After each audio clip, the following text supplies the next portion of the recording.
Hello everyone. Welcome to part 16 of What If Deku Had All for One. Let's jump straight into the video. Shoto would be lying if he said that what he had done had been a clever idea at the time, and he realized as soon as he opened his mouth that he was saying too much. But when he sat down and told the stranger in a moment of madness that he would tell her exactly why he was wandering around the Uraraka construction office, and what had led him to get to this point, he didn't realize he'd tell her so much. Nor did he understand why he had said so much. He didn't know this Achiko girl, the daughter of the chairman and chairwoman of the company their group had turned up to rob.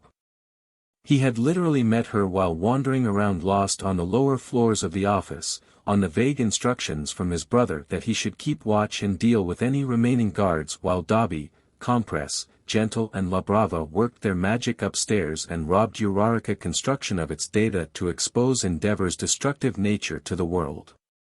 And yet, it had come so easily. He hadn't needed to say everything. He might have compromised himself by showing his face to her and confirming who he was, but it was recoverable. All he should have done was create a story, some form of lie about why he had run away from home, anything which would get her to not ask any more questions about what he was doing there and why he was skulking around in a mask and hoodie like a common criminal. He could stop her calling the police on him, he could stop her asking too many questions and buy Dabi enough time to finish the job and get out, and he could let her to put her guard down around him enough to get an avenue of escape. Better still, the girl had been showing off her quirk around him, some form of levitation-based quirk activated on touch. He could have taken her even using only half of his quirk, frozen her where she stood when she gave him an opportunity, and left her there to no longer pose a problem. Shoto realized all of that now as he sat there in silence, cross-legged on the floor, staring at the brown-haired stranger who had been listening intently to every honest word that came tumbling from his mouth. He had been a complete idiot to say so much, but it had been so simple.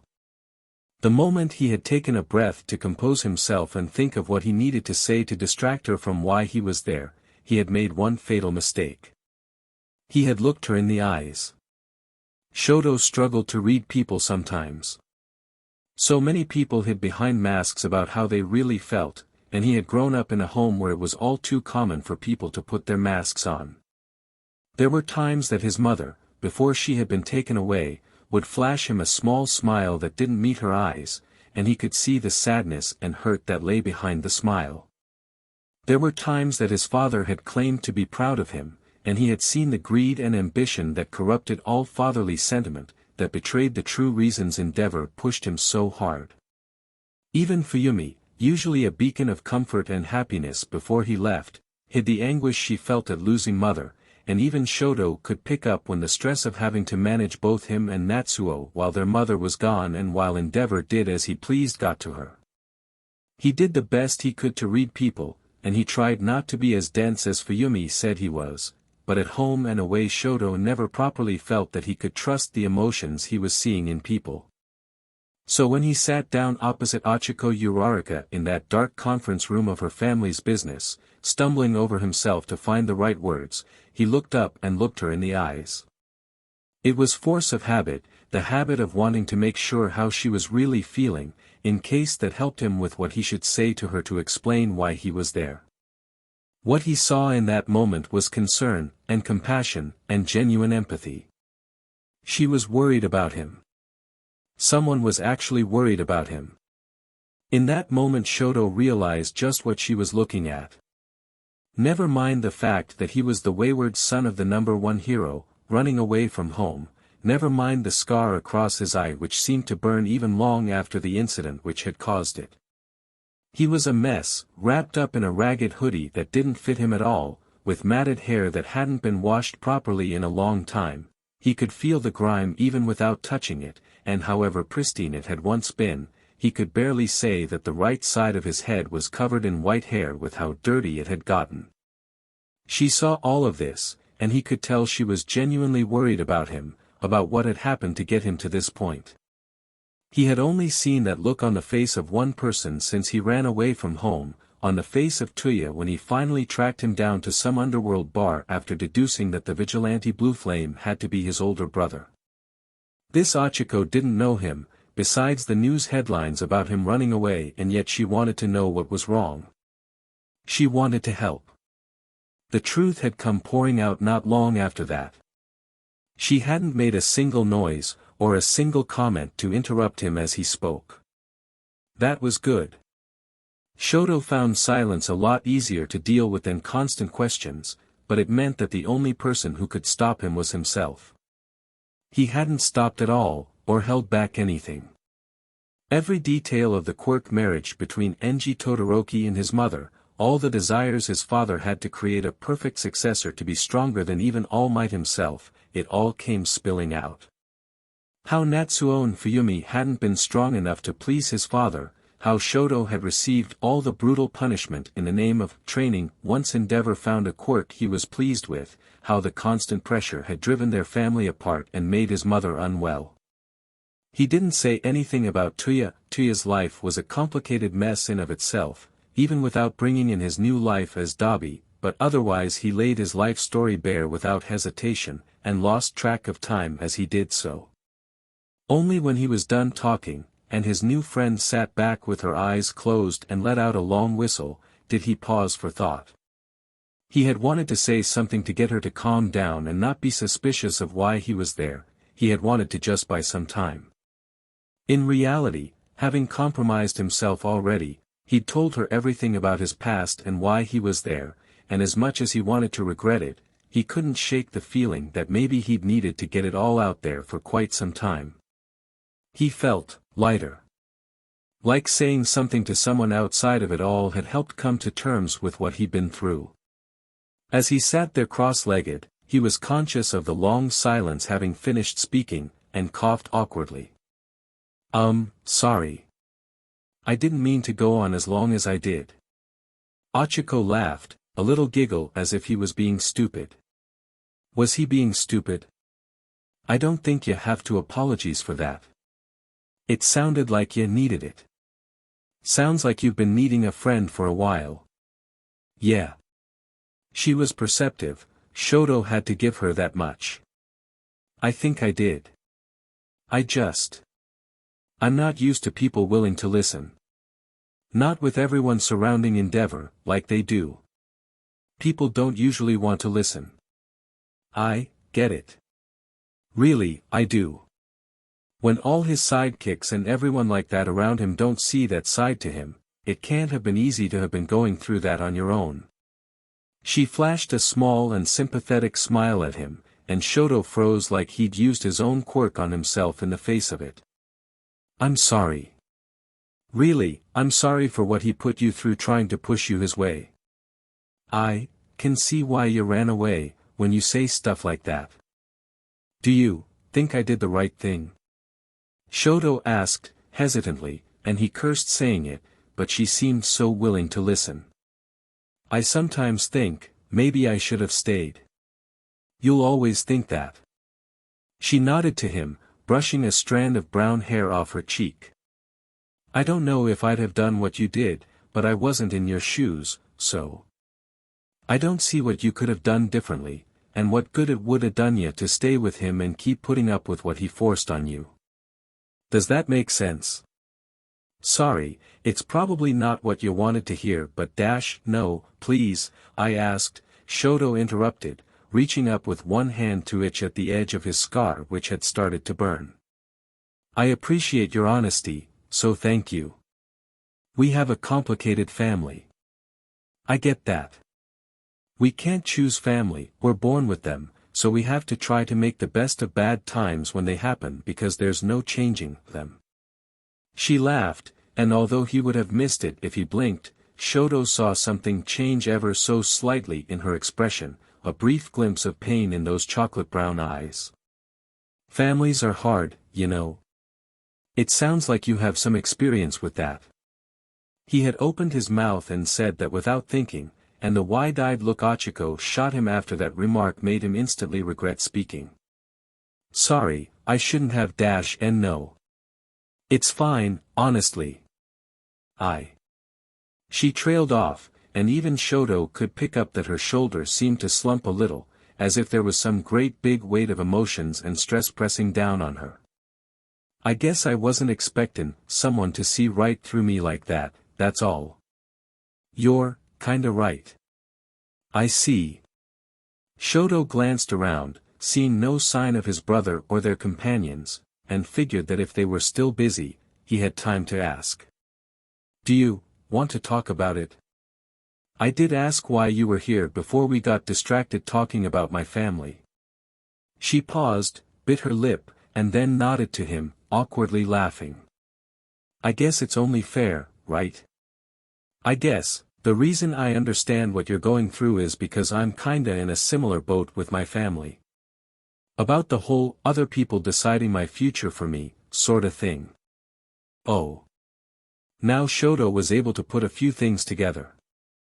You've come here to practice with your quirk. You're alone, after hours, so, you've snuck out. Wait, you want to become a hero? Yep. She sighed, pushing her face into her hands as if embarrassed, and Shoto noted how she kept one finger from each hand off of her face so not all of her fingertips were touching. Something to do with how her quirk activates, perhaps. I guess that's gonna sound kinda lame to the son of Endeavor, but I still want to be a hero too, so believe me, I get it. Shoto still felt a buzz whenever he said it, even despite what he was getting into with Dabi by doing something like this. I want to make Endeavor pay for what he's done, but I still have my own goals. Like you. So, your parents don't approve? It's not just that. Ochiko groaned, and looked up at him. I know the world's a more dangerous place since All Might died, but it was after that Endeavor press conference years ago when everything really changed. The day before you ran away from your dad, I guess. Anyway, we weren't doing so great as a family up until that point. Nobody was wanting to build anything new, and nobody wanted to replace what got destroyed after Incident Zero by villain attacks. The business wasn't doing well, and then, the commission told everyone that the laws on collateral damage had got repealed. Suddenly even the heroes are breaking stuff. I remember that day. Shoto clenched a skinny fist as he remembered watching from home with his siblings, the words of Endeavor the final straw that made him vow angrily that he wouldn't be his father's pawn anymore. One of the biggest mistakes they ever made. Yeah, only not everyone sees it that way. Ochiko's look was strange, uncomfortable with what she was saying. We won one of the bigger contracts to clean up after Endeavor, and some other heroes across the country. Before we struggled to get enough work, and then suddenly we got the speed dial for damage control. Business boomed and, my parents changed their mind on what they wanted for me. What they needed me for. Needed? You saw my quirk earlier, right? The girl wiggled her fingers, and Shoto found himself staring for a little longer than necessary. Zero gravity. I can make anything I touch weightless. I offered my family to use my quirk to speed up building works when we were struggling to make ends meet, and my daddy said he couldn't ask it of me. Then we start working for Endeavor, we get more work than we can handle, and, well. She shrugged, awkwardly. I've been doing all the heavy lifting ever since, 'cause someone had to. We got to take it all on, and the family business has never been better. I wanted to become a hero before so I could earn more money for my family, and support mom and dad. I've been able to help them earn more money since Endeavor starting funding us for projects, but I realized it wasn't the only reason I wanted to become a hero. I wanted to actually help people, to make a difference and be something they believe in. And I can't do that here. So I come in, and I train, and maybe one day I can tell mom and dad I don't want to do this anymore. Maybe one day I can apply to UA and be what I always wanted. I see. Shoto felt incredibly conflicted about what he and the others had come to do now. Uraraka Construction were still profiting from Endeavor cutting loose and having no care for ordinary people in the crossfire, but they weren't to blame for why the world was in its current state. And even in their massive tower, the heart of the business wished she was doing more to help people. You'll make a good hero. You think? Ochako clearly hadn't been expecting that. Coming from the son of the number one, that kinda means a lot. Don't say that. I ran away from dear old dad to become a vigilante, and I broke into your family business. I'm clearly not as good a hero as I want to be. Shoto paused, trying to get back to what he wanted to say in the face of his own bluntness. Right. What I mean is that you're already being a hero to some people. Even when the real heroes fail and destroy their homes, you move everything to rebuild their lives for them. You're already saving people. So if you want to go to UA in future and be a proper hero, I think you'll be good at it. She started, and Shoto thought for a second he'd said something wrong, but then a faint blush passed over her round cheeks, as she smiled bashfully. Thank you. Fingers crossed, hey. For the first time in a while, Shoto forgot how guarded he had been since fleeing from home, and how out of his depth he was in the world of Dabi and his friends. He smiled, seeing how the thought of making her dream come true had lifted her. I'll look forward to seeing your debut. I'll let you know, Todoroki. She paused, as if realizing something, and the smile faded. Say, you said then about breaking into our office. You never actually said to me why you'd done that. So come on. Why are you here? Oh. The moment was over, and now she had asked the question Shoto had been holding off from. Still, there was no hiding from it. At some point she was going to ask, and he'd had long enough to think about an excuse to improvise. I guess I'm here to cause problems and make this 10 times more difficult than it needed to be. Shoto didn't normally get scared by simple things, and the sudden appearance of a third voice into their conversation didn't make him flinch, unlike Ochako who jumped at the sound of someone else turning up. However, the angry tone was more than enough to remind him that he'd created a mess, and that he was probably about to be berated for it. How long have you been there? Long enough. Since you told her she'd make a good hero. Tuya hadn't made a sound as he arrived at the conference room and let himself in. Shoto really needed to work on his awareness. What the hell were you thinking? All you had to do was deal with anyone stray and not expose us, and now I'm not going to attack someone my age who means nobody any harm, Shoto said, butting in with courage he didn't think he had. There was no need to hurt her the second you showed your face you needed to get her out of the picture. Tuya's right fist, clenched as he spoke, ignited into blue flames from frustration, and Shoto jumped up to take a step back and put himself between his brother and Ochako. The whole reason we gave you the mask was to hide your face from this mission, so you couldn't be attached to it. Everything we did was to give you the chance to not be attached to this, so you could leave and be a hero after we dealt with Endeavor. And you threw it away. Dabi. Shoto had a lump in his throat as he spoke. I'm sorry, I compromised the mission Dabi. Ochako looked terrified. Wait, you're the blue flame, the vigilante. The guy who burns people alive. You're telling me that your companion is Shoto Todoroki? What is Endeavor's son doing with you starting life with people who actually have his best interests at heart, Tuya interrupted testily, before fixing Shoto with a glare. Although he forgot that when he met you, clearly. You're an idiot. This was never about compromising the mission, it was about compromising you. All you had to do was keep people quiet and keep out of sight so your own image doesn't get dragged down with ours. Ah, the naivety of youth. Compress had sidled into the room behind Tuya now, and despite wearing a mask the thief mopped his brow as if wiping sweat from it. I told you he wouldn't make the hard choices when it came down to it. He's got a lot to learn. Don't be harsh on the kid. La Brava had arrived now, clutching her laptop bag and a spare external hard drive in her free hand, as Gentle followed along behind her into the room.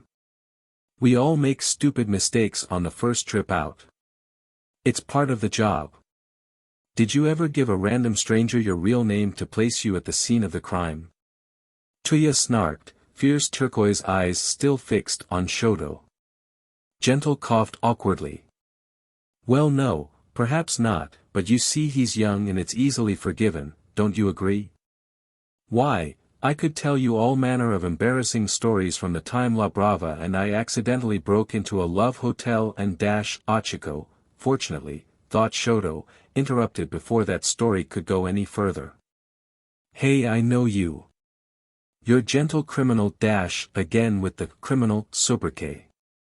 Gentle dramatically clutched a hand to his chest, as if the sheer indignity of what Ochiko had just said had stabbed right through him. I appreciate that the commission don't like what I do, but when will I ever lose that awful moniker? It's just Gentle, you understand. Forgive us for our rowdiness, Compress said, bowing to Ochiko despite the tension in the air. We're a little lost circus troupe who don't quite know when to exit stage left after we find what we need. We'll be out of your hair in no time, Mississippi. Hold on.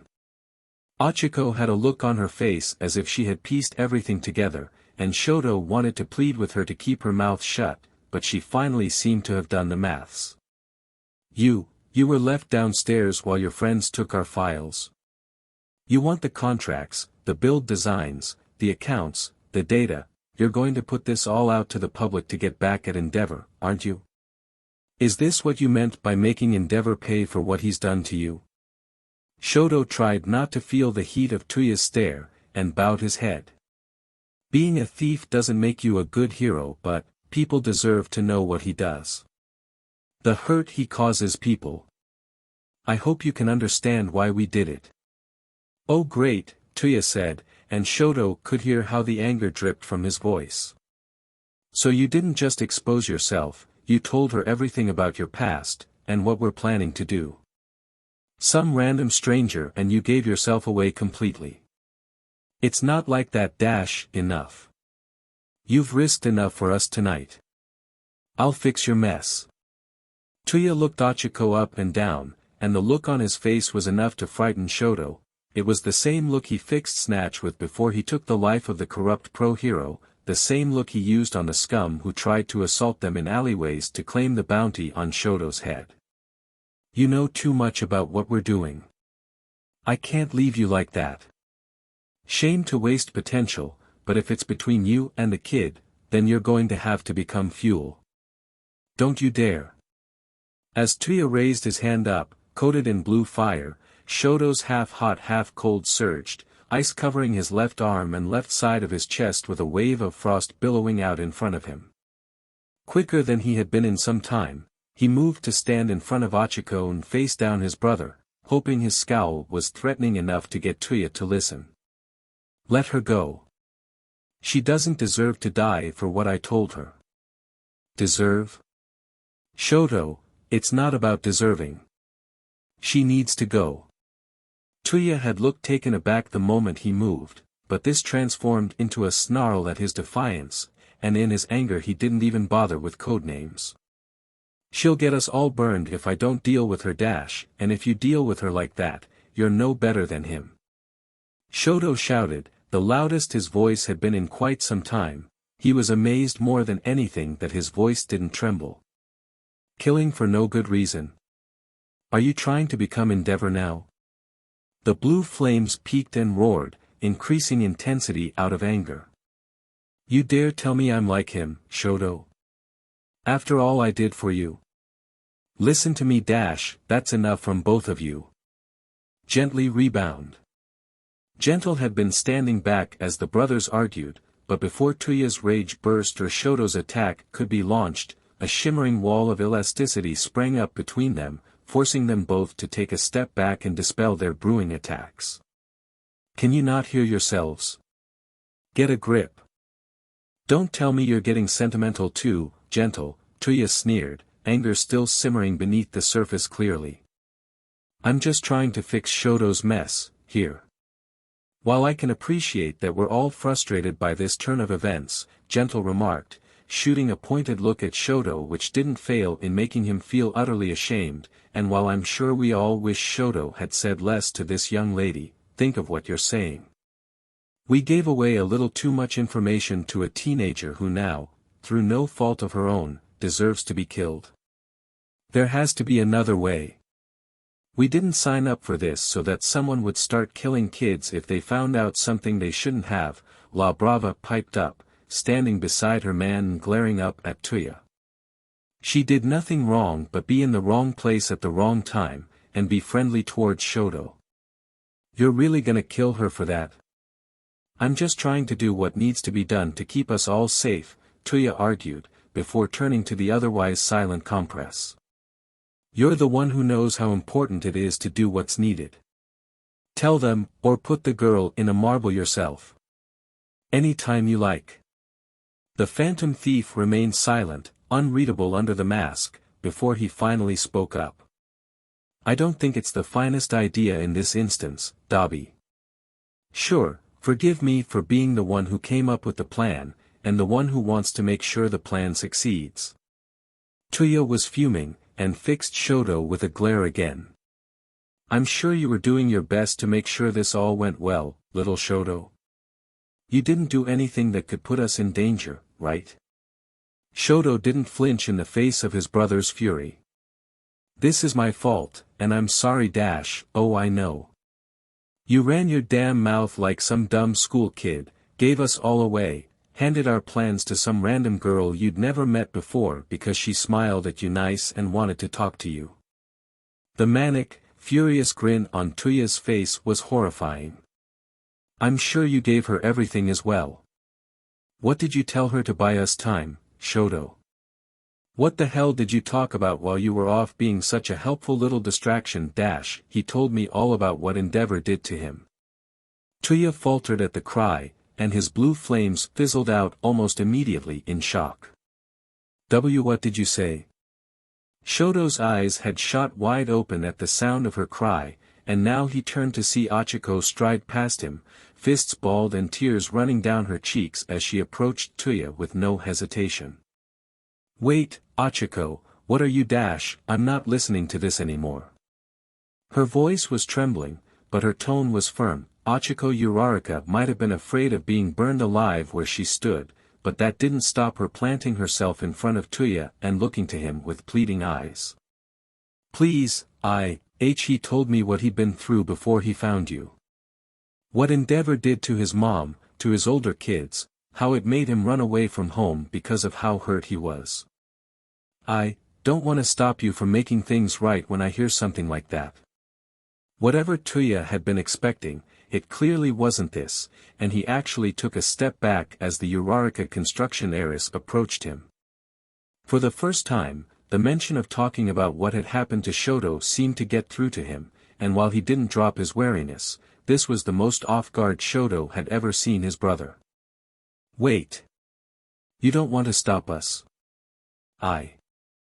Achiko's confidence seemed to deflate a little and her shoulders sagged slightly. I should do. You've come in and robbed my family of our files and all, and I should try to stop you. I want to be a hero. What kind of hero doesn't want to stop thieves and villains? I'll have you know I am a respected vigilante. Not the time, dear, La Brava hissed at Gentle, shutting him up. Achiko bunched a fist and appeared to Shoto to have made up her mind. I want to be a hero. I want to help people. And this looks like a way to help Shoto Todoroki. After everything he said to me about Endeavor and how he was treated, about what he did to the rest of his family. How can I stand in the way of you when what you're planning on doing is exposing an awful man like that to the world?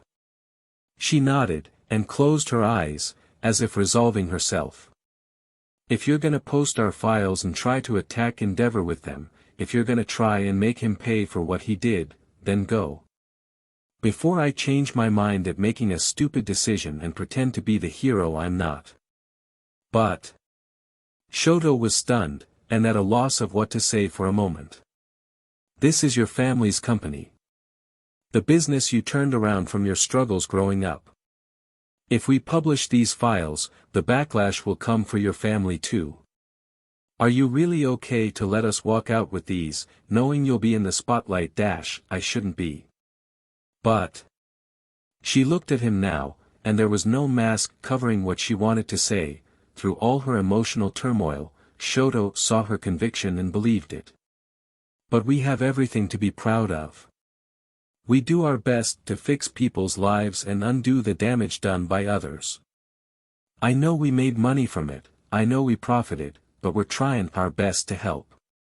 We've been the only ones who were able to step up and meet the demand for work fixing collateral damage, because my quirk means we can do the job in half the time. We've been able to fix more people's lives than we ever did before Incident Zero, and we'll keep on fixing them as long as we need to, wherever needed, whoever caused it. So, whatever storm you bring our way, Mom and Dad and I can ride it out. Oh my. As Shoto stood with his mouth open, Gentle appeared to have teared up in response to her miniature speech. Young lady, if you ever become a pro-hero, then the world will be a better place indeed. I hope to goodness that I see you graduating a hero academy in the near-distant future. Not bad, La Brava said, wearily handing Gentle a handkerchief as she gave an approving nod to Ochako. Thank you. We make it our mission to take jobs which go after the crooked and corrupt, so, thanks for understanding, and not getting in the way, I guess. Ochako nodded but then faltered, remembering Tuya was still in the room, and turned to him. Is that okay? Are we good now? For a moment, Tuya appeared to be chewing over what to say, before he nodded, and it struck Shoto just how the anger had evaporated out of his voice after hearing what she had to say. Sure. We're good. And, thank you for having the kids' best interests at heart. Just don't go telling people we were involved, or I might reconsider not setting fire to you. He looked up at the last member of their group. Compress, you've been a bit too quiet. Cat out your tongue. The masked magician chuckled to himself, his shoulders shaking. Not at all. I'm simply thinking perhaps young Ochako here might be best served telling the police who the masterminds are, after all. Huh. I know you like your attention, Compress, but don't you think that's too far? Not at all. I think it may be even more advantageous to us in this way. Compress tapped his cane twice on the floor, echoing in the vast conference room. Gentle and La Brava were enlisted in part due to their expertise in publicizing scandalous stories like this, and enacting Robin Hood robberies. However this played out, we would always end with an endgame of Gentle posting the files and denigrating Endeavor for all the internet to see. But that doesn't have enough impact on its own. It's a glancing blow, a pulled punch, nothing devastating. But it hurts him more if he knows I was there to help steal and release the files. Shoto had been floundering while Ochako spoke, but the moment Compress started to draw up his plan, he found everything made perfect sense. His youngest son, the one who ran away, is now fighting to expose him with other vigilantes. If people find that out, it hurts his reputation even more, and the press will talk. And you said this boy wasn't sharp. Compress wrapped an arm around Shoto's shoulder, much to his embarrassment. That's a solid hook to the jaw, and readies him for a 1-2 punch when the files are uploaded. I think you know what I mean, Dobby. Dobby? Shoto paused and looked at Tuya, and then realized what Compress meant by a 1-2 punch. So I'm not the only one who knows about Tuya's real name, after all. That could work. If you're prepared for it. Fire flashed in Tuya's eyes, but it wasn't the rage of earlier. Understanding of what Shoto and Compress were getting at had mixed with determination to do it, a decision made in the blink of an eye. Heh. Perfect timing.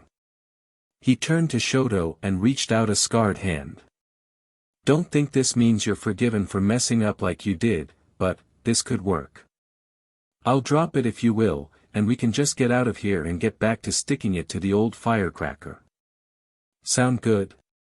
He'd never get an apology from Tuya, not the way he had reacted, and not when Shoto knew that he'd been lucky to find a way to spin it to their advantage. That didn't matter. His brother wasn't angry and their plan was still going to work, and as he clasped the offered hand, that was all that mattered. Deal. With a nod, Tuya let go, and turned to fix Ochako with a look that Shoto couldn't read one bit. For what it's worth, thank you for listening to Shoto, and for not standing in our way. I won't forget what you did for him and for us. And thanks for not setting fire to me, I guess, Ochako replied, not exactly smiling when she said it. Tuya snorted. Heh. Don't mention it. I might not be so kind if you don't turn out to be a good hero in future. He turned away and gestured to the rest of the motley crew gathered in the conference suite. Let's go, before Shoto's new friend calls the cops and they actually find us here. Compress, marble us up. Right. As Shoto turned to leave, he felt his sleeve being pulled from his ragged hoodie. Huh. Ochako, what dash? The girl he had only met that day latched her arms around his shoulders and pulled him in close for a hug that lasted a second and a lifetime in equal measure. Shoto wasn't quite sure what he could smell in her shampoo as she did it, and wasn't quite ready to return the affectionate gesture, instead awkwardly patting her back as she hugged him, before she released him and stood back with a faint smile. Gee, good luck. I hope you can make things right. You deserve a brighter future. Despite everything, and the stress of the last few minutes, he smiled genuinely, for the first time in ages. Thank you. Good luck to you too. I can't wait to see you make a great hero one day. He really meant it. He couldn't find the words at that point to say just how grateful he was to her for listening to his ramblings, for letting him get years of dealing with Endeavor's brutal ambition and the crushing expectation forced upon him off his chest. She had been nothing but kind and pure, patient and non-judgmental, and she had made sacrifices that could hurt her and her family in order to try to help him to overcome the past, to take down his father. One day he would find her again, and he would have found the words to overcome his crushing awkwardness at that point, the way to properly thank her for what she had done today. That much he promised himself. Touching last lines, Compress commented, as Tuya, Gentle and La Brava were quickly shrunk into marbles by his quirk in front of Ochiko's eyes, and stored for safekeeping in the deep pockets of his orange coat. A pleasant way to say adieu, and I'm sure you two star-crossed teens will reunite one day. Although bold of you to assume I'd let anyone other than myself get the last line before the curtain falls. The hand of the magician came down, and Shoto Todoroki had one last thought before he disappeared into the darkness that came from being hit by Compress quirk. I wonder how the old man is going to react to this. Of all the things that had happened in the life of Izuku Midoriya, waiting for Setsuna Tokage to finish processing her thoughts and voice her opinion on his quirk was perhaps one of the scariest. She had walked in by accident on Inko giving her quirk away to Izuku, displaying an ability to take a quirk that Setsuna hadn't been aware of, and Izuku knew that the game was up immediately. There was no way that he couldn't not explain what had happened to her, and if he was being honest, a part of him was glad that he was having to now. She was his cousin and a key part of his and Tenko's little group, and keeping the secret from her was not something he had enjoyed doing. So he had offered to talk, knowing full well the damage it would do if he didn't say anything or tried to get her to forget what she saw without an explanation. He had offered, and she had accepted. That said, he was still nervous. Setsuna was a joker, and effortlessly found humor in most things that happened in life, so when she smiled and said she wanted him to spill the beans, Izuku was sad to look in her eyes and see that her smile hadn't reached them. She was chatty, and suggested they went elsewhere to go and talk about it so that Inko wasn't dragged into anything she felt uncomfortable with, but it was superficial compared to her usual spark. When Izuku had suggested it might help to explain, Inko had happily ushered them out of the door and suggested they needed space to talk things through. Maybe she had seen it too.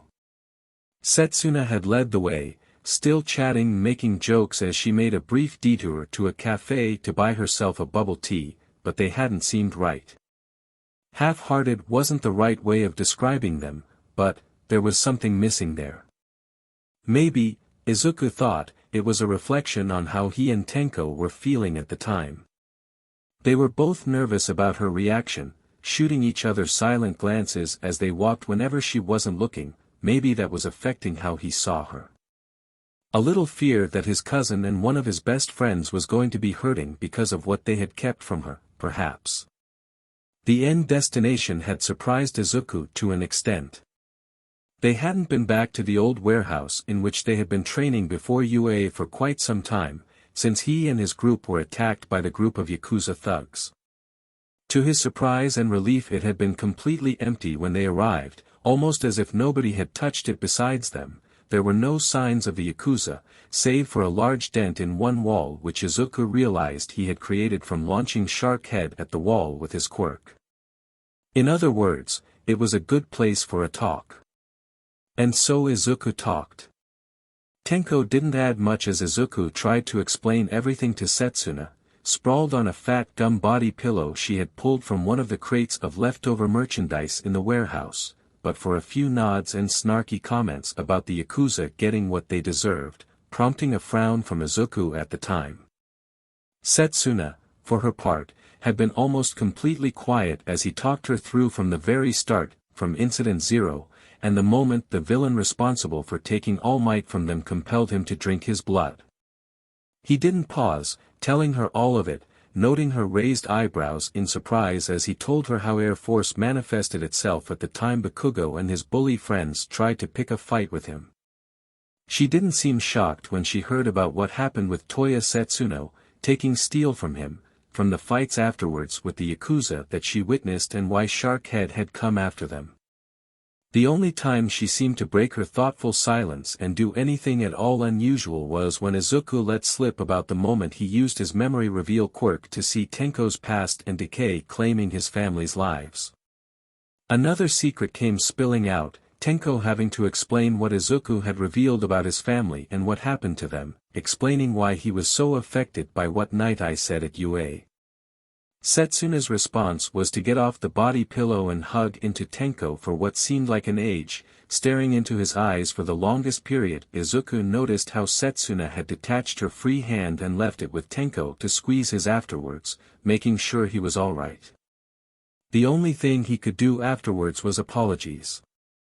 He realized how she must have felt, that there was something going on with him and Tenko that she wasn't party to, that her friends and family were keeping something this huge from her. He didn't want her to feel like she wasn't valued or trusted by them, and all he could do was bow his head in shame and ask her forgiveness for what they kept from her, hoping she would at least understand in some way what they had done. You don't need to keep apologizing, Zuzu. He was brought out of his apologetic state by her comment, and looked up to meet her gaze. Huh? What do you look, I get why you never said anything. Setsuna's smile was faint, and not the teasing grin he was used to from her. I don't want to be mad at you over that. I was, kinda pissed on the walk over, I guess, a little.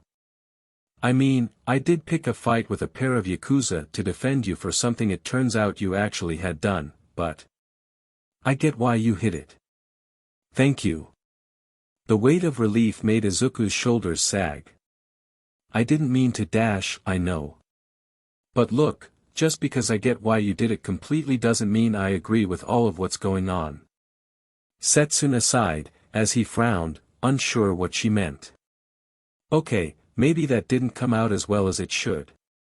I guess what I mean is, you have a quirk that does all of this, and I get that if people find out you can take quirks, you risk all sorts of bad people wanting you to use that power for the wrong reasons. You want to keep that power from the wrong people. But you can't hide that power for all of time, cousin. Yeah. He couldn't argue with that. I know. It's a villain's quirk, Setsuna. I don't want people to see me as a villain. I want to prove myself as a hero to people and show them I want to protect people which you can't do if they think you're going to abuse your power to steal quirks, Setsuna interrupted, working it out. I get it, just, when it does come out, if you've been hiding behind aerokinesis or air force or whatever you want to call it for all that time, if it's a surprise to everyone they'll question your motives, dude. I won't, because you're a cinnamon roll who wants to right every wrong in the world, but, others might. So what do I do? What, other than what you're doing? I'm not saying you need to change what you're doing and tell everyone, Zuzu. Just, don't feel you have to hide everything from everyone, you know. You can tell me like you have today, you can tell Himiko when you feel comfortable with your little girlfriend knowing your tragic backstory. Setsuna. She ignored his groaning. And maybe when we're at UA and you know who to trust, you can tell more of them. Students, teachers, whoever. Just so if you do want to keep the secret until the future once you've proved yourself, you've got a good group of people around you who know you're a good guy and can vouch for you being a good guy. Alright. Just because a villain gave you that quirk, without a say in the matter, doesn't mean you'll be a villain or a bad guy, Izuku. People will see that, and I'm not saying you have to advertise it to everyone, just, don't feel you have to keep it from everyone too, okay? It made sense. As much as the idea of showing the world that he could take quirks was scary, Setsuna was right, he would only be able to hide it for so long. Someday the truth about what he could do would come out, whether by accident or otherwise, and he would have to face people questioning him with a quirk as powerful as that. It would be better to let the people he trusted know what he could do, slowly but surely, and maybe when the rest of the world found out, whatever fallout it may bring, he would have those around him who he could rely on to stand by him. A loyal circle is no bad thing for one with power. His subconscious had a very dark way of putting this sometimes, and he shook himself, trying to clear his head of that thought. Okay. I'll do it. I'm sorry I didn't tell you everything, but, honestly some of what I can do scares me and, I guess, that's why I don't tell everyone all of it. He chuckled nervously, running a hand through his green hair. I don't even know all of what I can do. That's the thing that means we both wanted to keep this secret as much as possible for now, Tenko said, speaking up for the first time in a while. It's not just what he's taken but the ones we discovered by accident as well. Think about it. When he saw what happened with my family, that was some memory-related quirk that he hadn't taken from anyone before. He discovered it by accident speaking to me and hasn't used it since. Seems like, he's got hidden achievements to unlock, but we don't know what those are yet. More quirks stored up inside the actual quirk. Yeah, alright, maybe hidden achievements isn't perfect to describe. It's like... Tenko paused, determined to make his gaming knowledge fit Izuku's quirk somehow. Consider it's like a skill tree. Some of the branches have grown, so he's unlocked some skills, but it's like there's others we don't know the unlock requirements for. It might be a level cap, so when he gains more EXP he can use a certain quirk, it might be certain scenarios that pressure him into the unlock conditions, it might be something else completely. So... Setsuna leaned forward. He seems to have other quirks available, because otherwise there's no way to explain that memory quirk coming out. Maybe his body might not be ready or able to use some quirks. Exactly. Tenko nodded, appreciating how easily Setsuna understood. Even Air Cannon - Air Force, Izuku disagreed, not letting Tenko try to rename his own quirk again. Fine, Air Force. He found he got that quirk after that damn Bakugo kid tried to pick a fight like some reject mini-boss. That never came from anyone else. So there's quirks already in his system that are just waiting for their unlock requirements to be met. Tenko chuckled, despite how serious the conversation was.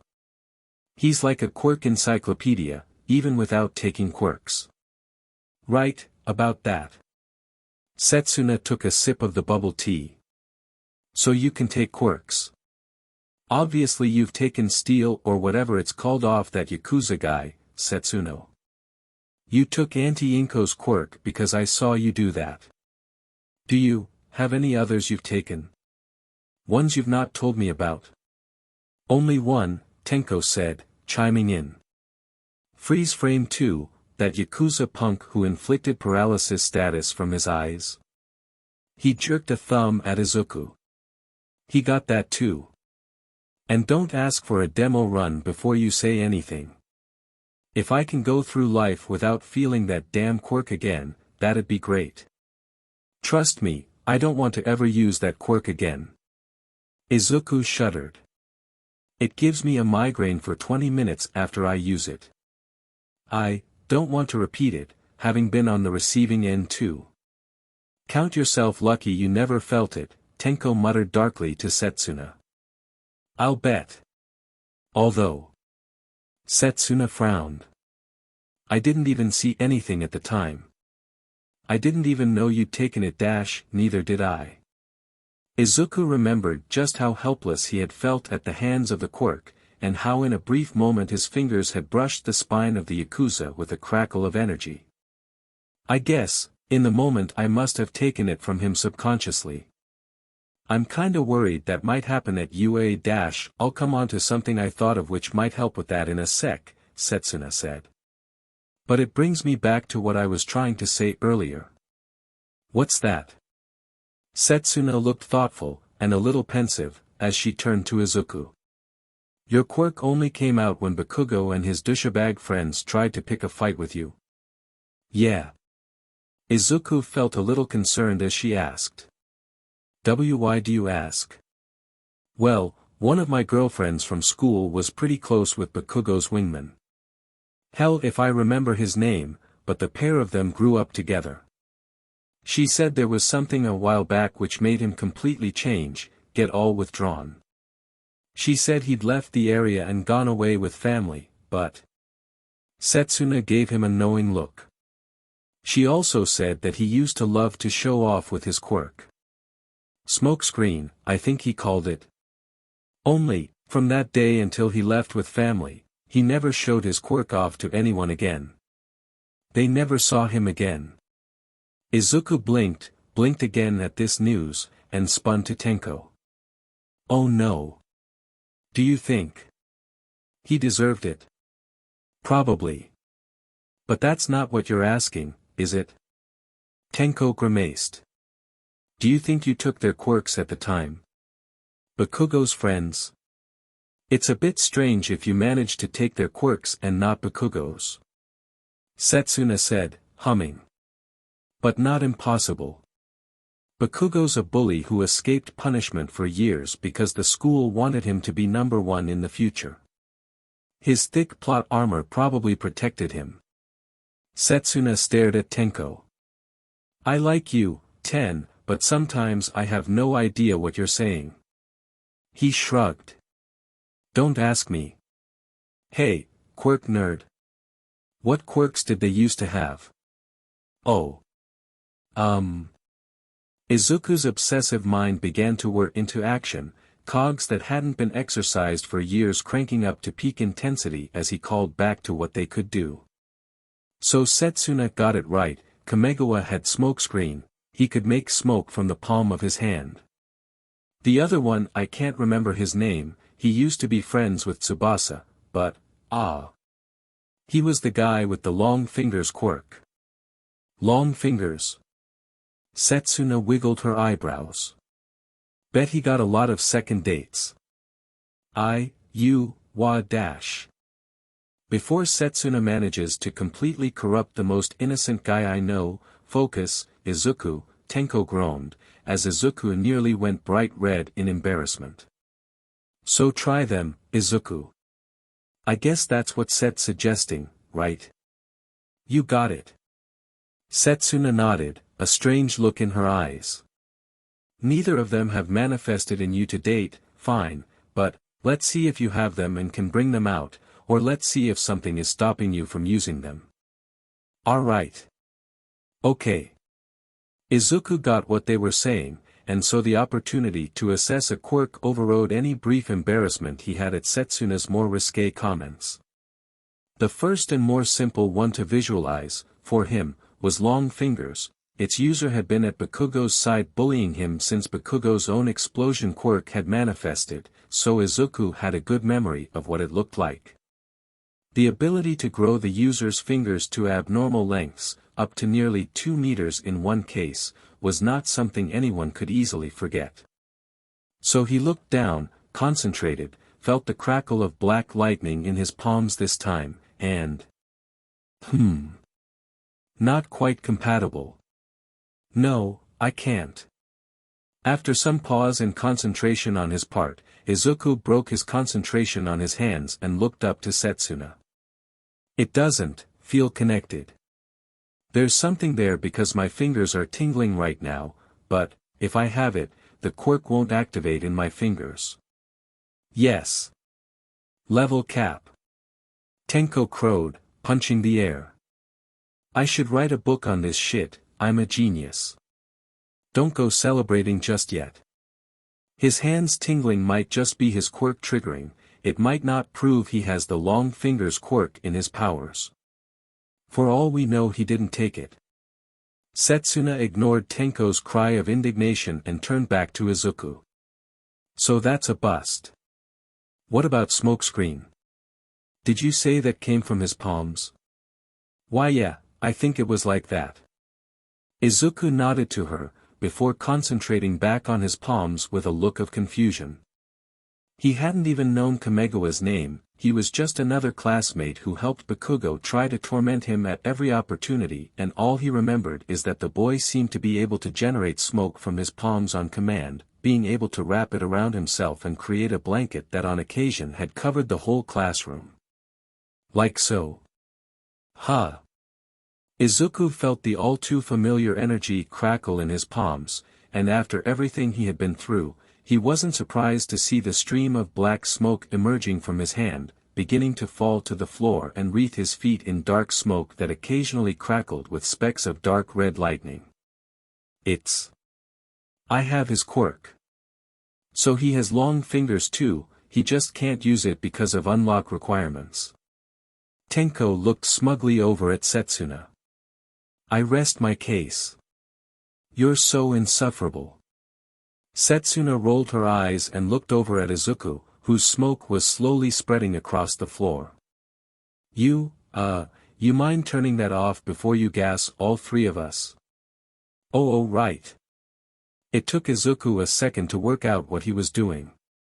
The quirk seemed to be generating the smoke from the pores of his skin and coming out in wisps unconsciously, so while he tried to imagine turning it off in his head, it took a little bit of time before the quirk responded to his mental images and turned off, petering out.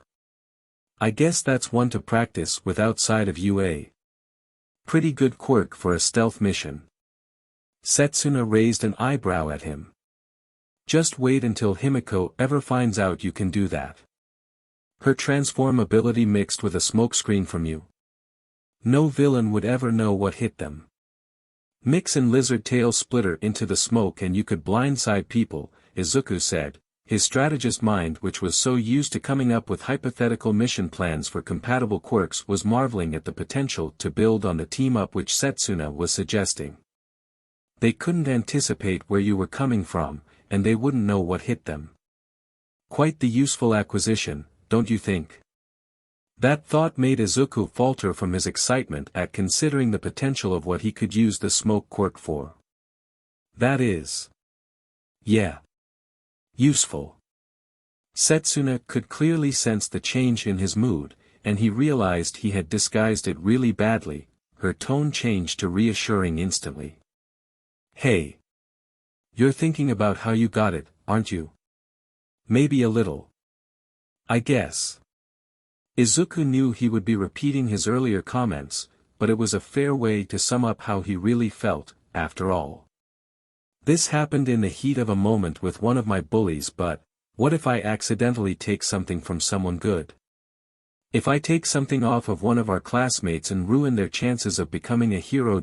I'm going to stop you right there, Zuzu. Setsuna finished a sip of her bubble tea and sprang up from the body pillow. You said that already, but anyway, that's kinda the point I was trying to get onto earlier.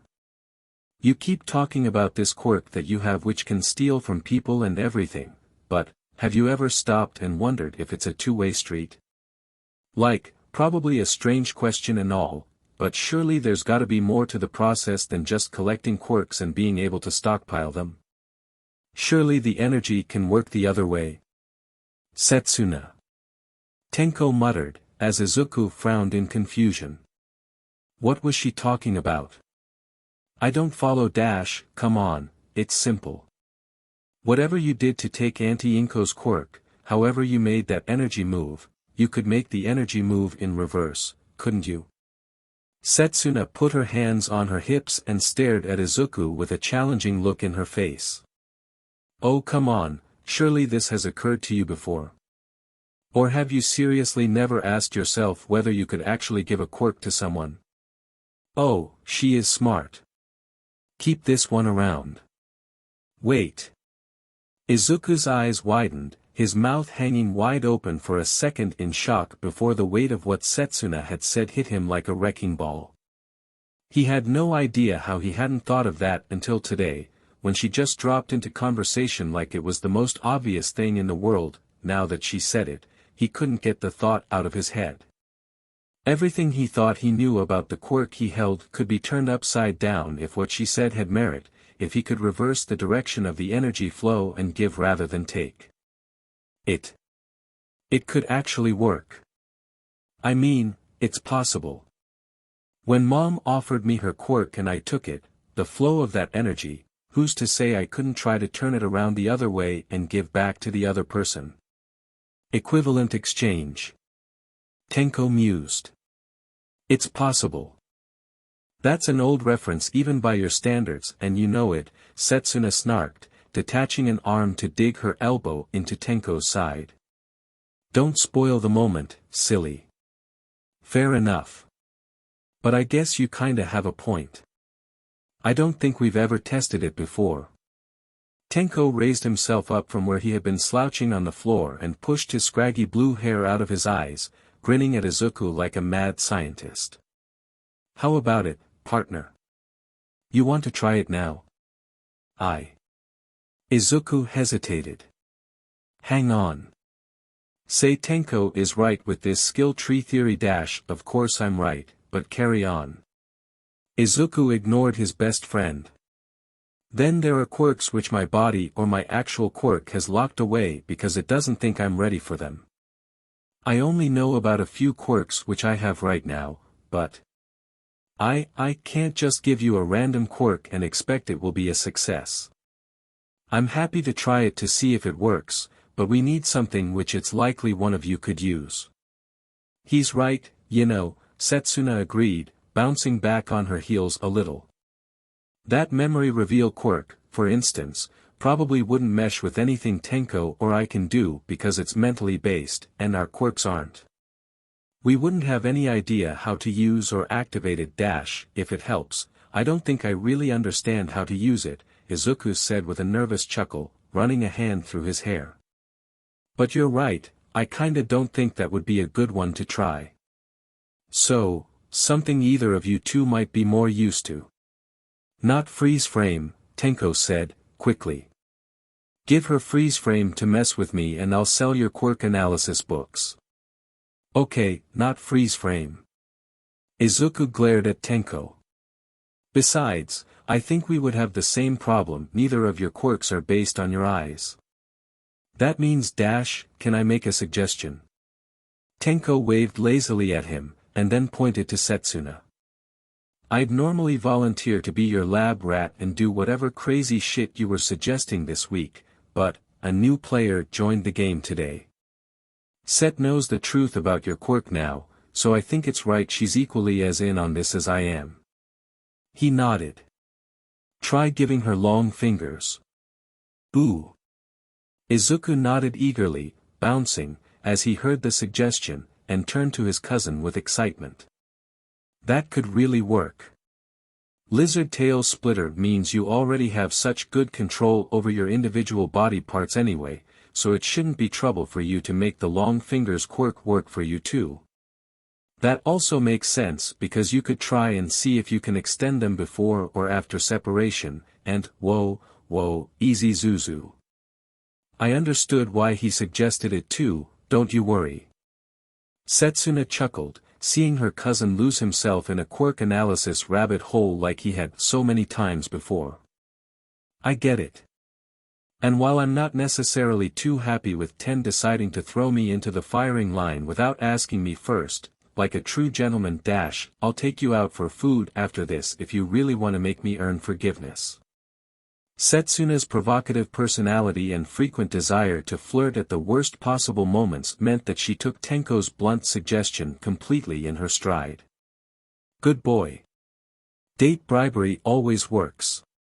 But as for the quirk test, makes sense to try it with me, and I'm happy to help. Hopefully it means you can stop worrying that you're going to permanently rob people and make loads of enemies, Zuzu. Alright, Izuku said, bemusedly shaking his head at her antics. So, let's give it a try.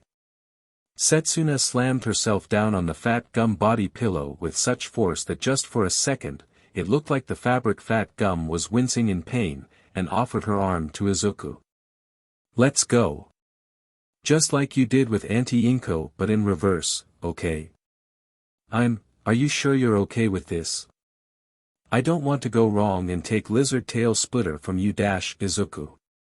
The use of his actual name and not a nickname got him to look up at her, emerald eyes meeting dark green as he took her hand.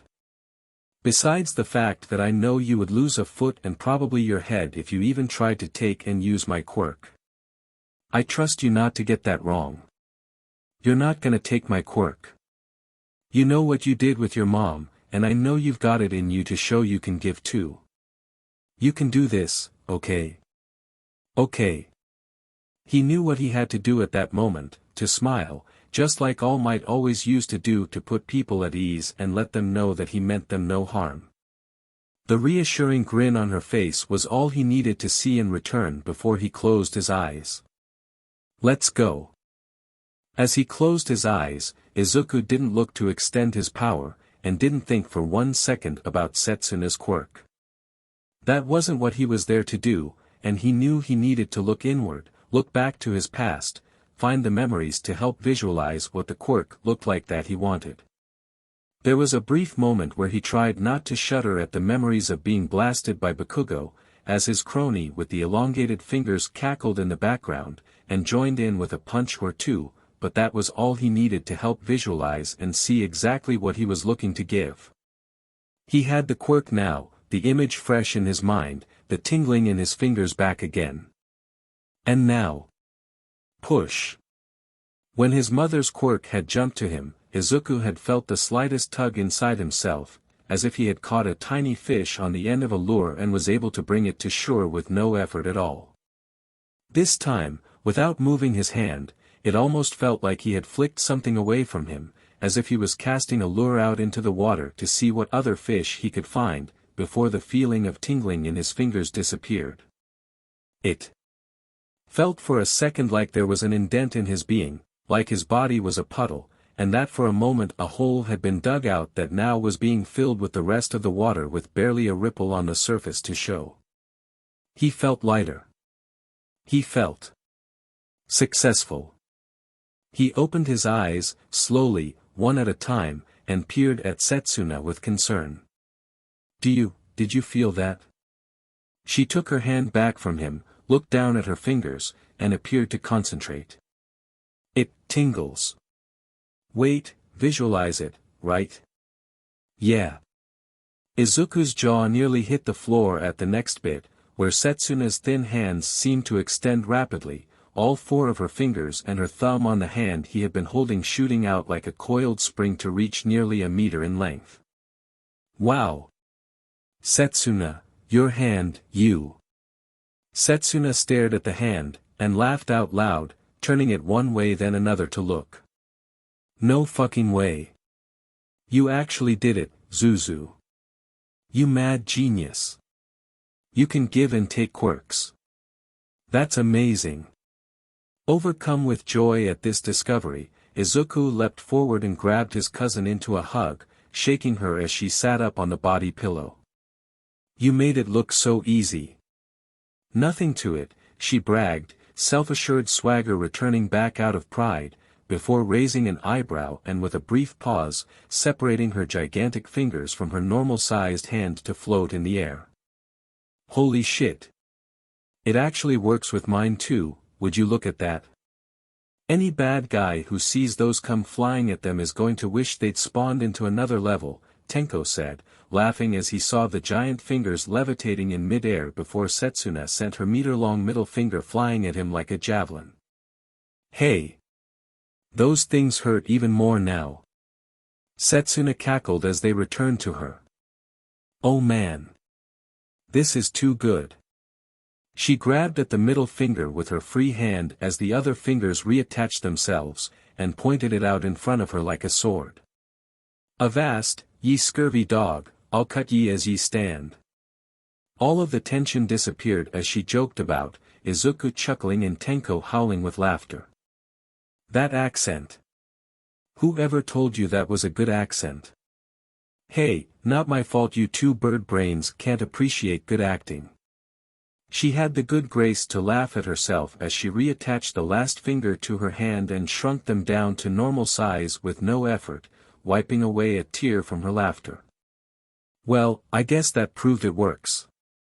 As much fun as I'd have with a finger sword, I think you can have that back as a successful test run, oh great quirk thief Midoriya. Izuku's chuckling stopped, before a thought crossed his head, and he made himself pause for a second. Or. Yeah. He nodded to himself, and smiled faintly. It made sense to him, after all, with what she had shown today. Or you could keep it, after all. That made Tenko, rolling on the floor with his laughter, prop himself back up and pay attention. Say what, Izuku? You're serious? Setsuna had faltered too.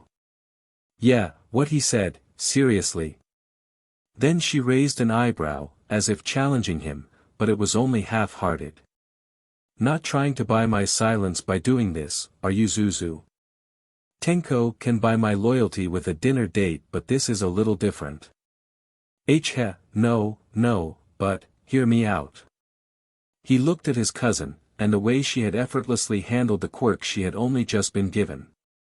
Your own quirk, Lizard Tail Splitter, involves instant manipulation of your body to split yourself into pieces. You had all that control ready to make the most of it, and you showed you can control it, it fits you. And, it's wasted on me when you think about it. Up until today I didn't even know I had it until you said something, and I couldn't bring it out to use it, you could. Izuku. She paused, and she was for the first time in ages a little lost for words. She didn't look uneasy at the prospect, but certainly surprised. But, people know what my quirk is. They know I can split my body apart, they don't think I can change the size of the pieces if it helps, Tenko interrupted, people's understanding of quirks changes all of the time. Izuku got himself re-evaluated because Inko told him to, and the quirk registry happily updated the abilities on their list for him. Best Jeanist was always thought to be able to manipulate fabric, until he showed one day he could manipulate carbon fiber and they changed his quirk name to Fiber Master. Yours, maybe just got a level up too. Setsuna seemed to mull that over. I guess. And I guess, it isn't likely that you'd be able to go and find its original owner. You'd want to try, but even if you did find him, and told him you'd taken his quirk, you'd be out in the open for everyone then. Alright. Izuku was too afraid of being exposed to everyone just yet to even consider that. It's better this way. You're sure? You can take it back right now if you I don't want to keep a quirk I have no use for, or no idea how to use, when someone else could use it and make the most of it just like that. Izuku nodded, his mind made up. I'm not going to force you. If you absolutely don't want to take it, then I'll have it back, and try to give it to someone else in future. But you could make it work to use it as you become a hero, and between you and Tenko and Mom there's nobody I trust more in the world, so, you'd put it to good use, and I'd rather see that. Alright. If that's what you want then. Setsuna nodded, a faint grin back on her face. I'll take it. Beat some of the Christmas presents you've given me before.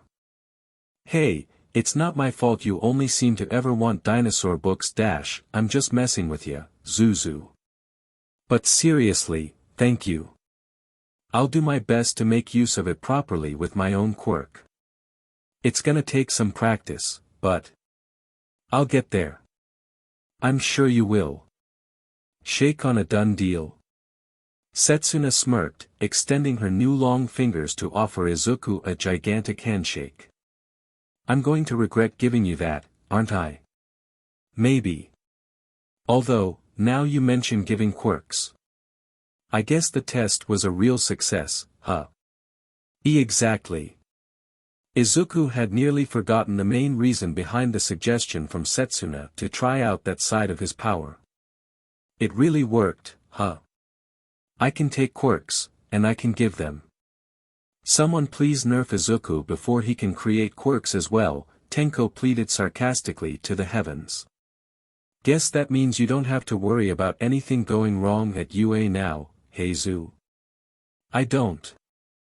I see could fix things even if I took something by accident. They wouldn't even feel a thing necessarily if I messed up, I could just put it right. The revelation had lifted the weight of the world off of Izuku, truth be told. The worry that his actions could be permanent for undeserving people terrified him. I still seem to have quirks I don't know about, but I'm not going to be hurting our classmates by adding theirs too. We'll cross that bridge of other unknown quirks if and when we come to it, Setsuna said, trying to shoot him a reassuring look. I'm just glad you now know you don't have to worry about that anymore. And honestly I'm surprised you'd never asked that of yourself before, you quirk nerd. If I can give quirks back. Izuku's mind was racing a mile a minute as he thought of the possibilities, almost missing Setsuna's comments. I can dash, if you're about to suggest that we go back and find that Yakuza and offer him his quirk back, then you've outdone yourself, Tenko chuckled, before looking up at Izuku and seeing his face falter. Seriously? You weren't actually considering trying to do that, were you? Maybe a little. God damn it, Zoo. Tenko tipped his head back and groaned in exasperation. Alright, since you actually had those thoughts, let me spell out why that's a bad idea so your dumb ass doesn't get us all killed. 1, and probably most importantly, do you remember that shark guy telling us that his boss killed the guy you took a quirk from? Good luck giving him a quirk back from a hole in the ground. Unless you're carrying an OP as shit respawn quirk, that ain't happening. Oh. Izuku had forgotten what Sharkhead had said about his old lieutenant when they had fought him in the warehouse. It had seemed like a lifetime ago, before the UA exams and everything, and that particular fact had slipped his mind. I guess that's the end of that dash, oh no. There's more numbers past 1, because let's just picture this for a second if he was still alive. Tenko was on a roll and clearly wasn't going to stop for Izuku. 2, even if he was alive and you did want to give him a quirk back, I don't know where the Yakuza bases are around here and I don't want to go finding out I kinda know where some of the Yakuza are, I think. 2 sets of eyes, one red and one green, flickered to Setsuna at her interjection, and she shrugged, completely unfazed. What? My Uncle Rapt used to be mixed up with the villain factory and the old trigger dealers before Incident Zero happened. He was a bad influence on his niece. I don't even want to ask what you got up to. Tenko paused, his train of thought seemingly completely derailed for a moment. Where are they around here then? Setsuna kicked a chunk of concrete on the floor. Round here, I'm not 100% sure. Uncle Rapt always used to say they had somewhere over by the train station as a warehouse, as well as a big compound over on the city outskirts, but, well, when he was trying to clean himself up he gave the police the location of a few of them. They sent a couple of local heroes round, like that Kesajiriman who used to turn up to all the school sports festivals. The heroes said they found nothing, so she took a sip of the bubble tea she had bought, a loud noise coming from the straw as she reached the bottom of the cup, and shrugged. Case closed, I guess. If he used to know them before Incident Zero, maybe they're long gone by now.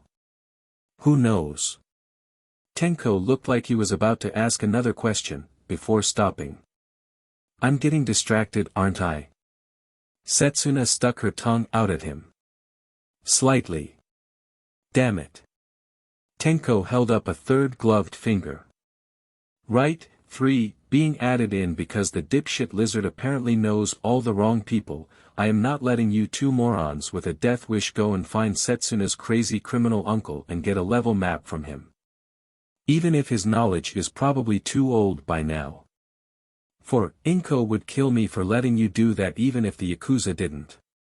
Fair point. And 5? Setsuna asked, with a wry smirk.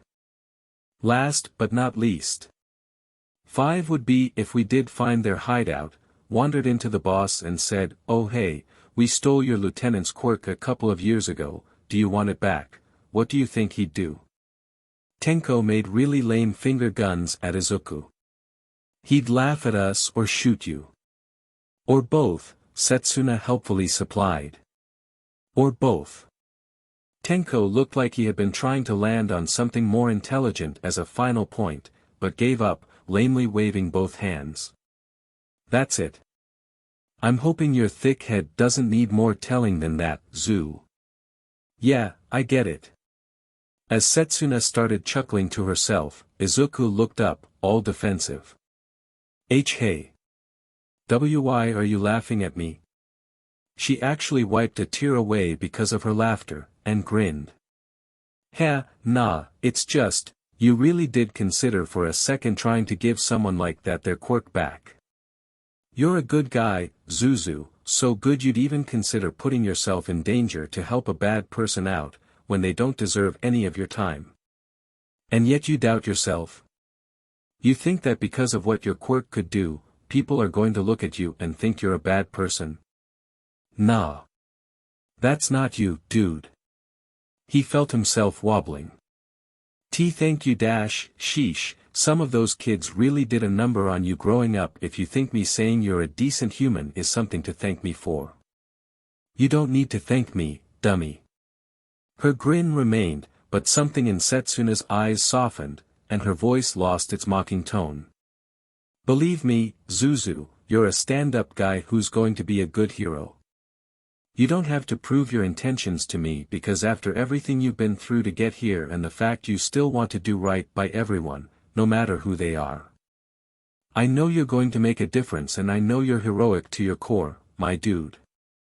Izuku sniffled, wiping away the trademark Midoriya tear that had escaped and smiling at Setsuna.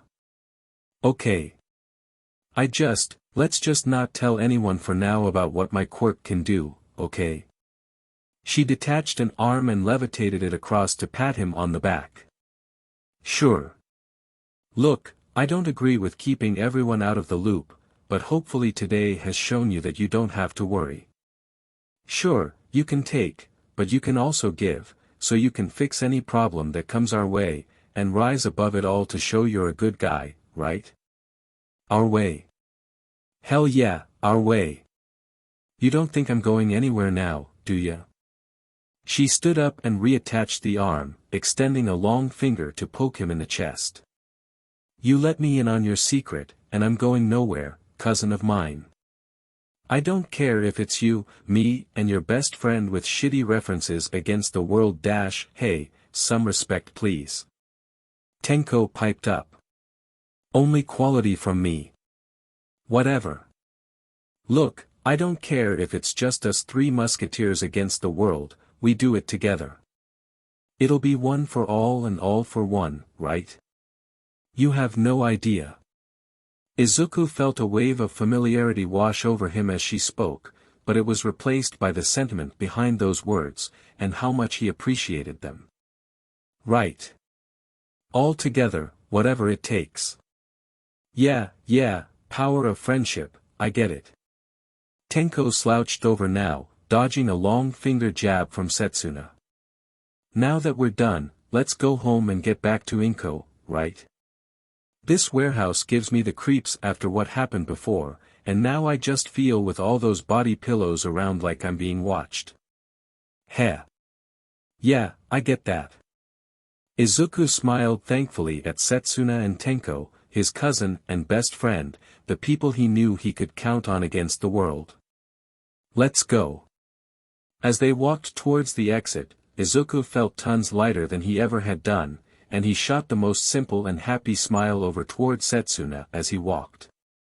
He had been so afraid of being exposed before, of his quirk hurting people he wanted to make friends with and become heroes alongside, of not being able to fix anything. Today with Setsuna had proved that in the worst possible circumstances, he would still be able to fix things and do the right thing. Now he could rest easy, knowing that he could just try his best to become a hero, knowing he had such a supportive group around him who had his back no matter what happened. Izuku was lucky, and was going to UA, and couldn't wait to show them what he could do to help people. The future, he thought, was bright.